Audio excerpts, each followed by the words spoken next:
നിന്റെ ഏകാന്തമാ ഓർമ്മതൻ വീതിയിൽ എന്നെ എന്നെങ്കിലും കാണും. ഒരിക്കൽ നീ എന്റെ കാൽപ്പാടുകൾ കാണും. അന്നും എന്നാത്മാവ് നിന്നോട് മന്ത്രിക്കും. നിന്നെ ഞാൻ സ്നേഹിച്ചിരുന്നു.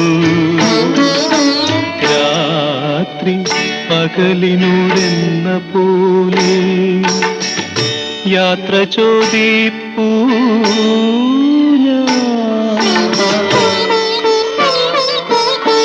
സന്യാസിനി നിൻ പുണ്യാശ്രമത്തിൽ ഞാൻ സന്ധ്യാപുഷ്പവുമായി വന്നു.